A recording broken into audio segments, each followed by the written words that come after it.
Hello and welcome back to the Modern Stacker. And in today's quick market update video, I'm actually going to look at and show you something that happened today that may actually be changing the direction that we've been talking about with regarding to the silver spot price. So if that's something you're interested in, be sure to hit the subscribe button, and I will be telling you more updates like this in the future. And hit the like video as well, because that helps the YouTube algorithm get this out to other people. So without further ado, let's jump into this. So we've been talking about this week is this descending broadening wedge pattern, which is typically speaking a positive indicator of the trajectory or the direction that the markets are going to take. And I'd called this like spot price dip right here on Sunday before it happened, which was, super cool. I was really excited about that. And I shared that out in my video yesterday, but today something happened that's potentially breaking us out of that sequence. So right now, or rather up to this point, we've been in the wedge, and it just means that any movements are going to typically happen within this wedge.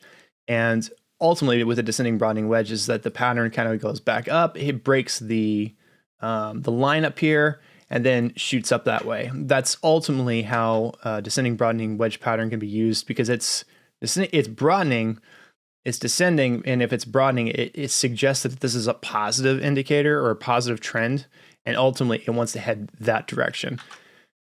That's what happens in bull market territory. When you're in bear market territory, the game changes a little bit, and then it's more inclined to go that way. So that's a terrible arrow. Don't ever draw arrows like that. It's good for humanity.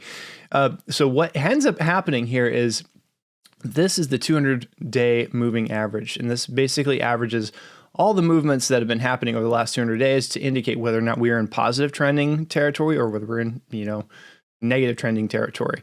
And any movements that are above the 200-day moving average are considered bull market moves. Anything that's below the 200-day moving average are typically considered bear market moves. And so whenever you have this happen, where the movements for the daily movement crossing the 200-day moving average, like we did right there, that's when we have a situation that could be changing the game. And that's essentially what I'm wanting to kind of like bring to your attention, because it's corrected a little bit, and it may just have been a simple test, and then it's maybe it could bounce up. But if it begins to take traction below the 200-day moving average, that's definitely something to watch for, because if that happens, then my prediction is that it's going to go even further and head more towards this line and break through the barrier that way. So it's a big deal anytime you cross the 200-day moving average, and you can then use these indicators down here, which I'll just jump to the 1 day because they're a little bit bigger. So here's the movement action where we cross the 200-day moving average, that blue line right there.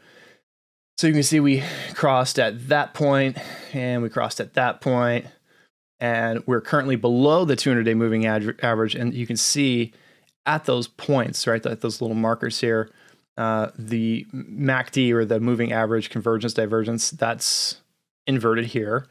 And you can see they flipped here, they flipped again, kind of flipped there a little bit, but let's look at the relative strength index. So down here, what this means, the way you can read the RSI, is that if it's in the high zone, that means it's overbought. If it's in the low zone, it means it's underbought. And that's typically how you can kind of use the RSI and the MACD to kind of determine which direction it's going to go. So that might be way more advanced than what most people are like interested in looking at. Just like, Modern Stacker, just give me the direction. Where's it going? I think it could be going down just a little bit further. Now, he's got a little face. He's got to see the nose right there. Smile.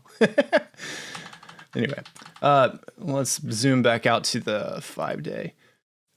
Let's get back over here. Yeah. So like I said, I think it could be potentially going down. And again, what I'm going to be watching for, and you should be watching with me, is this get back above the 200-day moving average? Because we got the line, if it continues out an average about right here.